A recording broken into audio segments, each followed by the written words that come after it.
നമ്മുടെ ഹൃദയം വെറുമൊരു അവയവമല്ല, നമ്മുടെ ഫിസിക്കൽ ആൻഡ് മെന്റൽ ബീയിങ്ങിന് അതൊരു സുപ്രധാന പങ്ക് വഹിക്കുന്നുണ്ട്. ശരീരത്തിലേക്ക് രക്തം പമ്പ് ചെയ്യുന്നതിന് പുറമെ തലച്ചോറുമായി നമ്മുടെ ഹൃദയത്തിനുള്ള കണക്ഷൻ ഇമോഷൻസിനെ നിയന്ത്രിക്കുവാനും സ്ട്രെസ് മാനേജ് ചെയ്യുവാനും നമ്മെ സഹായിക്കുന്നു. നമ്മുടെ ഹാർട്ട് റേറ്റ് വേരിയബിലിറ്റി, ഹൃദയമിടിപ്പിൽ ഉണ്ടാകുന്ന വ്യതിയാനങ്ങളുടെ അളവ് നമ്മുടെ ആരോഗ്യത്തെ നിർണ്ണയിക്കാൻ സഹായിക്കുന്നു. എക്സസൈസിലൂടെയും ശരിയായ ആഹാരക്രമത്തിലൂടെയും അതുപോലെ തന്നെ സ്ട്രെസ് മാനേജ്മെന്റ് ടെക്നിക്സിന്റെ ഉപയോഗത്തിലൂടെയും നമ്മൾ നമ്മുടെ ഹൃദയത്തെ സംരക്ഷിക്കുമ്പോൾ മൂഡ് മെച്ചപ്പെടുവാനും മെന്റൽ ക്ലാരിറ്റി കിട്ടുവാനും കോഗ്നിറ്റീവ് ഫങ്ഷൻസ് മികച്ചതാകുവാനും സ്ട്രെസ് മാനേജ് ചെയ്യുവാനും വികാരങ്ങളെ നിയന്ത്രിക്കുവാനും അത് നമ്മെ സഹായിക്കുന്നു. ആദ്യമായി നമ്മുടെ ഹാർട്ട് റേറ്റ് വേരിയബിലിറ്റിയുടെ പ്രസക്തിയെക്കുറിച്ച് സംസാരിക്കാം. മുൻപ് സൂചിപ്പിച്ചതുപോലെ നമ്മുടെ ഓരോ ഹൃദയമിടിപ്പിന്റെയും ഇടയിലുള്ള സമയത്തിലുണ്ടാകുന്ന വ്യതിയാനങ്ങളുടെ അളവാണിത്. കൂടിയ നിലയിലുള്ള HRV നമ്മുടെ സിമ്പത്തറ്റിക് ആൻഡ് പാരാസിമ്പത്തറ്റിക് നെർവസ് സിസ്റ്റത്തിന്റെ ഹെൽത്തി ബാലൻസിനെയാണ് സൂചിപ്പിക്കുന്നത്. സ്ട്രെസ്ഫുള്ളായ സാഹചര്യങ്ങളിൽ പിടിച്ചു നിൽക്കുവാനും അവയെ മറികടക്കുവാനുമുള്ള നമ്മുടെ കഴിവിനെയും ശാന്തമായ മനസ്സോടെ നിലകൊള്ളുവാനും ഇമോഷണൽ ബാലൻസ് നിലനിർത്തുവാനും ഉയർന്ന HRV സഹായിക്കുന്നു. ഹാർട്ട് റേറ്റ് വേരിയബിലിറ്റി ഇംപ്രൂവ് ചെയ്യുവാനായി സഹായിക്കുന്ന ചില കാര്യങ്ങൾ താഴെ പറയുന്നു. ആദ്യമായി റെഗുലർ എക്സസൈസിങ്, നടപ്പ്, ഓട്ടം, സൈക്ലിംഗ് എന്നിവയെല്ലാം ഇതിനായി സഹായകരമാണ്. മറ്റൊന്ന് ഹെൽത്തിയായ ആഹാരം, പച്ചക്കറികളും പഴങ്ങളും ധാന്യങ്ങളും മറ്റും അടങ്ങിയ സമീകൃത ആഹാരവും omega-3 ഫാറ്റി ആസിഡ്സുമെല്ലാം HRV മികച്ചതാക്കാൻ സഹായിക്കുന്നു. മറ്റൊന്ന് സ്ട്രെസ് മാനേജ്മെന്റ്, മൈൻഡ്ഫുൾനെസ്സും മെഡിറ്റേഷനും ഡീപ് ബ്രീതിങ്ങും മറ്റും HRV ഇംപ്രൂവ് ചെയ്യാൻ സഹായിക്കുന്നുണ്ട്. മറ്റൊന്ന് ആവശ്യത്തിനുള്ള ഉറക്കം. രാത്രിയിലുള്ള 7 മുതൽ 9 മണിക്കൂർ വരെയുള്ള തടസ്സമില്ലാത്ത ഉറക്കം HRV ഇംപ്രൂവ് ചെയ്യാൻ സഹായകരമാണ്. മറ്റൊന്ന് ഹൈഡ്രേഷൻ. ശരീരത്തിൽ നല്ല അളവിൽ ജലാംശം നിലനിർത്തുന്നത് ശരിയായ കാർഡിയോവാസ്കുലർ ഫംഗ്ഷനിങ്ങിന് കാരണമാവുകയും അങ്ങനെ HRV കൂടുവാൻ കാരണമാവുകയും ചെയ്യുന്നു. ഇതുകൂടാതെ റെഗുലറായി റിലാക്സ് ചെയ്യുന്നതും ഇഷ്ടപ്പെട്ട കാര്യങ്ങളിൽ മുഴുകുന്നതും പ്രിയപ്പെട്ടവരുടെ കൂടെ സമയം ചെലവഴിക്കുന്നതും ജോലിയുടെ ഇടയിൽ ബ്രേക്സ് എടുക്കുന്നതും അമിത മദ്യപാനം ഒഴിവാക്കുന്നതും ശരീരഭാരം നിയന്ത്രിക്കുന്നതുമെല്ലാം HRV ഉയർന്ന നിലയിൽ നിലനിർത്തുവാൻ സഹായിക്കുന്നു. ഹാർട്ട് റേറ്റ് വേരിയബിലിറ്റി ഉയർത്താൻ സഹായിക്കുന്ന ഒരു പ്രധാനപ്പെട്ട ഘടകമാണ് ബ്രീതിങ് കൊഹിറൻസ്. നമ്മുടെ റെസ്പിറേറ്ററി സിസ്റ്റത്തിന്റെയും കാർഡിയോവാസ്കുലർ സിസ്റ്റത്തിന്റെയും പ്രവർത്തനത്തെ സമന്വയിപ്പിച്ച് മികച്ചതാക്കുകയാണ് ഇതിന്റെ ലക്ഷ്യം. ബ്രീതിങ് കൊഹിറൻസ് നേടുന്നതിനായി സ്ലോ ആയ കൺട്രോൾഡ് ബ്രീതിങ്ങിലൂടെ 5 മുതൽ 6 ശ്വാസം മാത്രം മിനിറ്റിലെടുക്കുവാൻ ശ്രമിക്കണം. ഈ പതുക്കെയുള്ള ശ്വസനങ്ങൾ നമ്മുടെ പാരാസിമ്പത്തറ്റിക് ആക്ടിവിറ്റിയെ വർദ്ധിപ്പിക്കുവാനും അങ്ങനെ നമ്മൾ റിലാക്സ്ഡ് ആകുവാനും സഹായിക്കുന്നു. ഇത് നമ്മുടെ HRVയെയും ഉയർത്തുന്നു. നിരന്തരമായി ബ്രീതിങ് കൊഹിറൻസ് പരിശീലിക്കുന്നത് നമ്മുടെ ശരീരപ്രവർത്തനങ്ങളെ മെച്ചപ്പെടുത്തുവാനും സ്ട്രെസ് മാനേജ് ചെയ്യുവാനും സഹായിക്കുന്നു. ഇതുമായി ബന്ധപ്പെട്ട മറ്റൊരു പ്രധാനപ്പെട്ട പ്രത്യേകതയാണ് ഹാർട്ട് കൊഹിറൻസ്. ഇത് ബ്രീതിങ്ങിനപ്പുറം ഹൃദയവും തലച്ചോറും തമ്മിലുള്ള ഇടപെടലിനെ, ഇന്ററാക്ഷനിനെ ഊന്നൽ കൊടുക്കുന്നു. ഒരു കൊഹിറന്റായ ഹൃദയത്തിന് മികച്ച രീതിയിൽ തലച്ചോറുമായി ആശയവിനിമയം നടത്താൻ സാധിക്കുകയും അതുവഴി മെന്റൽ ക്ലാരിറ്റിയും ഫോക്കസും ഇമോഷണൽ ബാലൻസും സ്ട്രെസ് റിഡക്ഷനും മികച്ച ഇമ്മ്യൂൺ ഫങ്ഷനിങ്ങും നല്ല ഉറക്കവും മികച്ച ബന്ധങ്ങൾ ഉണ്ടാക്കിയെടുക്കുവാനും സഹായിക്കുന്നു. പോസിറ്റീവായ ഇമോഷൻസ്, ഉദാഹരണമായി ലവ്, നന്ദി പ്രകാശനം അതായത് ഗ്രാറ്റിറ്റ്യൂഡ് എന്നിവയിലൂടെ ഹാർട്ട് റേറ്റ് വേരിയബിലിറ്റി റെഗുലറായ സ്മൂത്തായ പാറ്റേണിലേക്ക് ആവുകയും അങ്ങനെ ഹാർട്ട് കൊഹിറൻസ് നേടാനാവുകയും ചെയ്യുന്നതാണ്. ഹാർട്ട് കൊഹിറൻസ് നേടുന്നതിന്റെ പ്രാധാന്യം എന്താണ്? ആദ്യമായി ഇത് തലച്ചോറും ഹൃദയവും തമ്മിൽ ഇന്റിമേറ്റായ ഒരു ബന്ധം സ്ഥാപിക്കാൻ കാരണമാകുന്നു. ഇത് ഹൃദയത്തിൽ നിന്നും തലച്ചോറിലേക്ക് കാമിങ്ങായി സിഗ്നൽസ് കൊടുക്കുവാനും ഇതുമൂലം കോഗ്നിറ്റീവ് ക്ലാരിറ്റിക്കും ഇമോഷണൽ ബാലൻസിനും എ സെൻസ് ഓഫ് വെൽബീയിങ്ങിനും കാരണമാകുന്നു. മറ്റൊന്നാണ് സ്ട്രെസ് നിയന്ത്രിക്കാൻ സഹായിക്കുന്നത്. ഹാർട്ട് കൊഹിറൻസ് നേടുന്നതിലൂടെ പാരാസിമ്പത്തറ്റിക് നെർവസ് സിസ്റ്റം ആക്ടിവേറ്റ് ആവുകയും ഇതുമൂലം ഹാർട്ട് റേറ്റ് കുറയുവാനും കോർട്ടിസോളിന്റെ അളവ് രക്തത്തിൽ കുറയുവാനും അങ്ങനെ കൂടുതൽ ശാന്തരാകുവാനും ഇത് നമ്മെ സഹായിക്കുന്നു. മറ്റൊന്ന് ഇമോഷണൽ റെസിലിയൻസ് നേടാനാവുമെന്നത്. നെഗറ്റീവായ വികാരങ്ങളായ ഉത്കണ്ഠ, ഭയം, ഫ്രസ്ട്രേഷൻ എന്നിവ ഇറഗുലറായ ക്രമമില്ലാത്ത ഹാർട്ട് റിതമിന് കാരണമാകുന്നു. എന്നാൽ ഹൃദയം കൊഹിറൻ്റായിരിക്കുമ്പോൾ ഹൃദയമിടിപ്പിന് സ്ഥിരമായൊരു താളം ഉണ്ടായിരിക്കുകയും അത് പോസിറ്റീവായ വികാരങ്ങളായ സ്നേഹം, സഹാനുഭൂതി, ശാന്തത എന്നിവയ്ക്ക് കാരണമാവുകയും ചെയ്യുന്നു. അങ്ങനെ ഹാർട്ട് കൊഹിറൻസ് വികാരങ്ങളെ നിയന്ത്രിക്കാൻ സഹായിക്കുന്നു.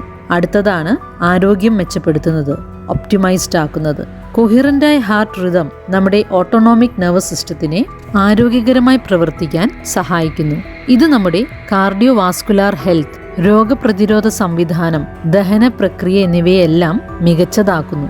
ഇത് ഇൻഫെക്ഷനുകളും രോഗങ്ങൾ വരാനുള്ള സാധ്യതയും കുറയ്ക്കുന്നു. കൂടാതെ ഊർജത്തെ ശരിയായ രീതിയിൽ മാനേജ് ചെയ്യുവാനും അങ്ങനെ ഹൃദയത്തിനും മറ്റു അവയവങ്ങൾക്കും ഉണ്ടാകാൻ സാധ്യതയുള്ള അമിതമായ പ്രഷർ കുറയ്ക്കുവാനും ഇത് സഹായിക്കുന്നു. മറ്റൊന്ന് ഇംപ്രൂവ്ഡ് മെന്റൽ ക്ലാരിറ്റിയും ഫോക്കസും. ഹാർട്ട് കൊഹിറൻസ് നേടുന്നതിലൂടെ നമ്മുടെ കോഗ്നിറ്റീവ് പെർഫോമൻസ് മെച്ചപ്പെടുകയും മെന്റൽ ക്ലട്ടർ മാറി കൂടുതൽ വ്യക്തത കിട്ടുവാനും ഫോക്കസ് വർദ്ധിക്കാനും കാരണമാകുന്നു. ഇത് മികച്ച തീരുമാനങ്ങൾ എടുക്കുവാനും സർഗാത്മകത വർദ്ധിപ്പിക്കുവാനും കാരണമാകുന്നു. മറ്റൊന്നാണ് ബെറ്റർ സ്ലീപ്പ് ക്വാളിറ്റി. മെച്ചപ്പെട്ട സ്ലീപ്പ് പാറ്റേണും ഹാർട്ട് കൊഹിറൻസും ബന്ധപ്പെട്ടിരിക്കുന്നു. ഹാർട്ട് കൊഹിറൻസ് ഉറക്കത്തെ അനായാസമാക്കുകയും എളുപ്പത്തിൽ ഉറങ്ങുവാനും രാത്രി മുഴുവൻ ഉറക്കം നിലനിർത്തുവാനും സഹായിക്കുന്നു. അവസാനമായി ഇംപ്രൂവ്ഡ് റിലേഷൻഷിപ്പ്. വികാരങ്ങളെ നിയന്ത്രിക്കുവാനും സ്ട്രെസ് കുറയ്ക്കുവാനും ഹാർട്ട് കൊഹിറൻസ് നേടുന്നതിലൂടെ സാധ്യമാകുന്നതുകൊണ്ട് അത് ആശയവിനിമയം കൂടുതൽ മികച്ചതാക്കുകയും ബന്ധങ്ങൾ മെച്ചപ്പെടുത്തുകയും ചെയ്യും. കൂടാതെ മറ്റുള്ളവരെ കൂടുതൽ മനസ്സിലാക്കുവാനും സഹാനുഭൂതിയോടെ കാണുവാനുമുള്ള കഴിവും നമ്മിൽ വർദ്ധിക്കുന്നു. ഇനി ഹാർട്ട് കൊഹിറൻസ് ഉണ്ടാക്കിയെടുക്കുവാനുള്ള പ്രാക്ടീസ് എങ്ങനെയാണെന്ന് നോക്കാം.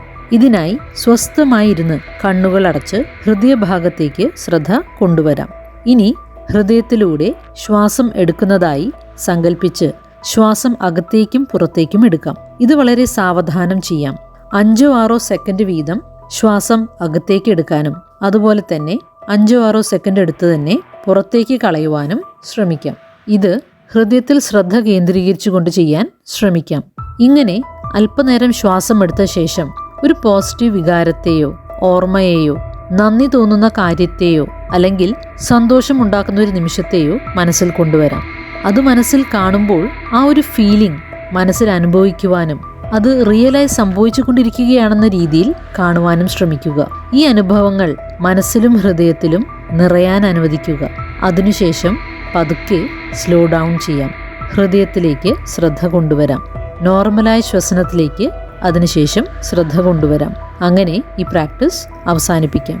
ദീർഘകാല ബെനിഫിറ്റ്സ് ഉണ്ടാകുന്നതിനായി ഇത് 10 മുതൽ 20 മിനിറ്റ് വീതം ദിവസവും ചെയ്യാൻ ശ്രമിക്കാവുന്നതാണ്. എന്നാൽ സമയത്തേക്കാൾ പ്രധാനം സ്ഥിരതയാണ്. അല്പം സമയമാണെങ്കിലും ദിവസവും മുടങ്ങാതെ സ്ഥിരതയോടെ ചെയ്യുന്നത് വളരെ ഗുണകരമായിരിക്കും. കൂടാതെ സ്ട്രെസ്സിലൂടെ കടന്നു പോകുമ്പോഴോ പ്രധാനപ്പെട്ട അല്ലെങ്കിൽ പ്രയാസകരമായൊരു കാര്യം ചെയ്യുന്നതിന് മുൻപ് കുറച്ച് സമയമെടുത്ത് ഈ ഹാർട്ട് ഫോക്കസ്ഡ് ബ്രീതിങ് ചെയ്യുന്നത് സഹായകരമായിരിക്കും. ഞാൻ മുൻപ് വീഡിയോ ചെയ്തിട്ടുള്ള ലവിങ് കൈൻഡ്നസ് മെഡിറ്റേഷനും ഹാർട്ട് ഹെൽത്തിന് വളരെ നല്ലതാണ്. അതിൻ്റെ ലിങ്ക് താഴെ ഡിസ്ക്രിപ്ഷൻ ബോക്സിൽ ഇട്ടിട്ടുണ്ട്. കാണാത്തവർക്ക് അത് കാണാവുന്നതാണ്.